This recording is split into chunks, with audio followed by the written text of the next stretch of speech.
চলবে না। এই স্বাধীনতা আমাদেরকে বার্তা দিয়েছে এই বাংলাদেশে আর কোনো বৈষম্য চলবে না। এই স্বাধীনতা আমাদেরকে বার্তা দিয়েছে এদেশের বুখা নঙ্গা মানুষের যে মৌলিক অধিকার, এই মৌলিক অধিকার পূরণে রাষ্ট্রকে দায়িত্ব পালন করতে হবে। এই স্বাধীনতা আমাদেরকে সেই বার্তা দিয়েছে। আমরা দীর্ঘদিন ধরে রাষ্ট্র শোষিত হয়েছি। আমরা যারা শাসক দায়িত্ব ছিল, কেউ ক্ষমতায় জোর করে ক্ষমতাসীন হয়েছে, কেউ বা নয় ছয় করে ক্ষমতা আসীন হয়েছে, কেউ বা ভোটে নির্বাচিত ক্ষমতা দেওয়ার পরে এদেশের মানুষের মৌলিক অধিকার তারা পূরণ করতে পারে।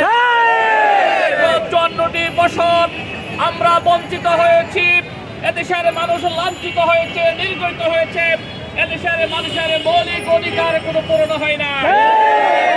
5 আগস্টের নয়া বিপ্লবের মধ্য দিয়ে এই কথাই প্রমাণিত হয়েছে এই বাংলাদেশে আর জালিম শাসকদের কোন শাসন এদেশের চলতে কথাই বার্তা দেওয়া হয়েছে। আগামীর বাংলাদেশ হবে বৈষম্যহীন একটি বাংলাদেশ, আগামীর বাংলাদেশ হবে একটি কল্যাণমূলক বাংলাদেশ, আগামীর বাংলাদেশ হবে একটি ইসলামী বাংলাদেশ। এদেশের আবাল বৃদ্ধ বনিতা